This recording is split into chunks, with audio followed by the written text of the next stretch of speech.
Inverse trigonometric function में अब हमारा ये नेक्स्ट फंक्शन है कॉस। कॉस फंक्शन जो होता है वो डिफाइंड होता है R2-1 to 1। ये फंक्शन का रेंज होता है। तो रेंज और कोडोमेन दोनों इक्वल है, तो इस वक्त ये फंक्शन ऑन टू है। अब इस ग्राफ को हम देख करके बता सकते हैं, ग्राफ को देख करके हम कैसे बता सकते हैं कि ये फंक्शन 1-1 नहीं होगा। तो फंक्शन 1-1 हो ना हो, इसके लिए हम क्या करते हैं कि हम एक लाइन ड्रॉ करते हैं ग्राफ में। कहीं भी ग्राफ में हमने लाइन ड्रॉ किया, इस पे बहुत सारे इंटरसेक्शन पॉइंट्स हुए। इसको हमने कहा कि ये x1 है, इस पॉइंट को हमने कहा कि ये x2 है, इसे हमने कहा कि ये x3 है, और इस पॉइंट को हमने कहा कि ये x4 है।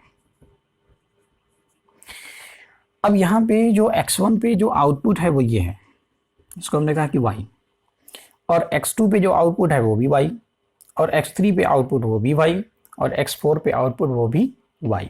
ठीक, तो हम ये देख रहे हैं कि मोर देन वन इनपुट्स पे जो आउटपुट आ रहा है वो इक्वल आ रहा है, सेम आ रहा है। तो इस वक्त हम कह सकते हैं कि ये फंक्शन जो हमारा है ये फंक्शन 1-1 फंक्शन नहीं है।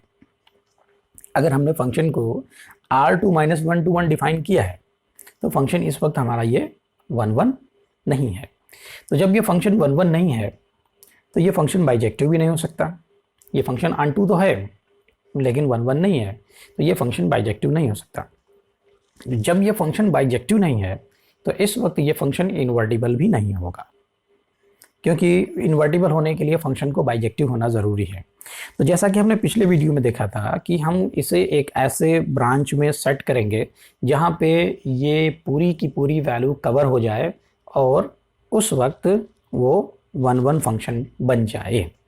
तो इसके लिए हम क्या करेंगे, इसे मैं मिटा रहा हूँ।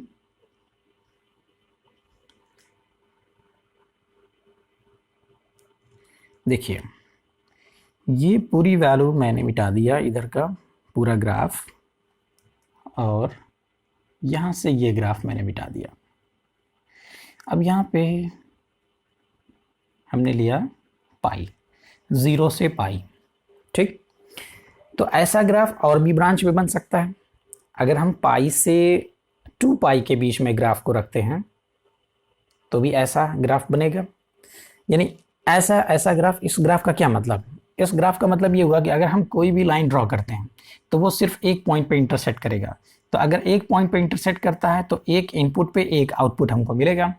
तो इस वक्त ये जो फंक्शन हमको दिख रहा है ये फंक्शन हमारा क्या है, 1-1 फंक्शन हो गया। ठीक, अगर हम कहीं भी कोई भी लाइन ड्रॉ कर दें, आप देखिए यहाँ पे इंटरसेक्ट किया, यहाँ पे जो पॉइंट है इस पॉइंट को हमने कहा कि x1 पे हमको क्या मिलेगा, कोई एक आउटपुट, एक पर्टिकुलर आउटपुट मिलेगा।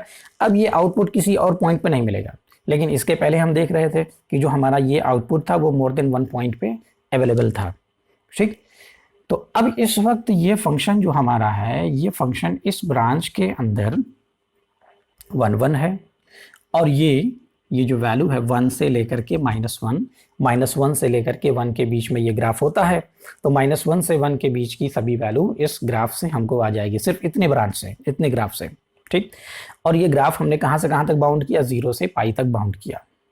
तो अब हम कह सकते हैं कि अगर हम ग्राफ को 0 से पाई तक बाउंड करते हैं तो ये ग्राफ हमारा 1-1 भी हो जाएगा और हमारा ऑन-टू भी हो जाएगा।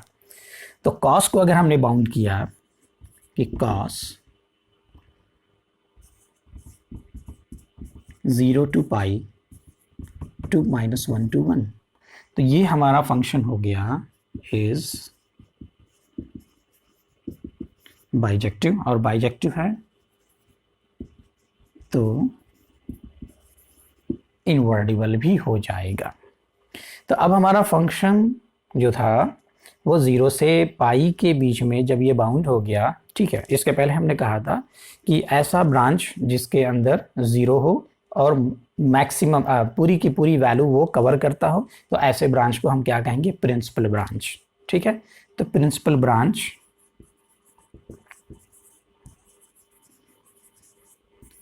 तो कॉस के लिए प्रिंसिपल ब्रांच है 0 to पाई। ठीक है, और भी ब्रांच होंगे और भी इंटरवल होंगे जिनके अंदर ये फंक्शन 1 1 और ऑन2 हो सकता है, लेकिन हमें वो चाहिए जिसमें ओरिजिन हो, यानी कि जिसमें 0 हो। ऐसे ब्रांच को प्रिंसिपल ब्रांच हम कहेंगे। तो cos 0 to pi minus 1 to 1 ये बाइजेक्टिव फंक्शन हो गया। अब यहाँ पे हम फंक्शन का इनवर्स और उसके कंपोजिशन की बात करेंगे। जैसे हमने पिछले वीडियो में कहा था, हमने कहा था कि cos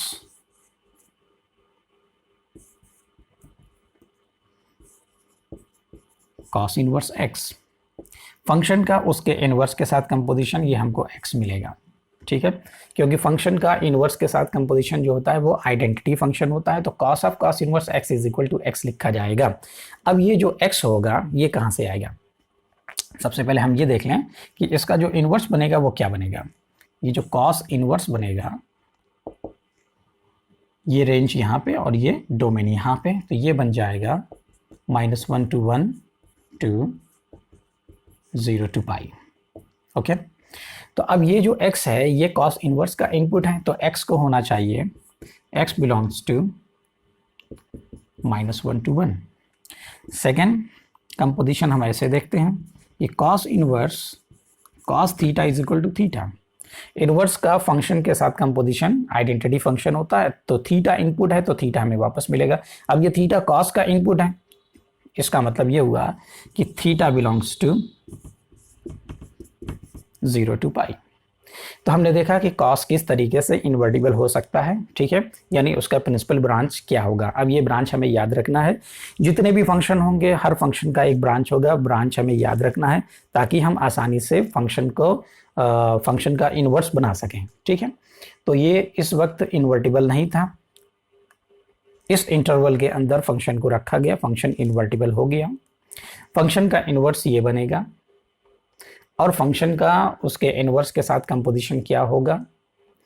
यहाँ पे जो x यानी जो इनपुट है उस इनपुट की कंडीशन ये होगी, यानी x -1 to 1 के बीच में होना चाहिए।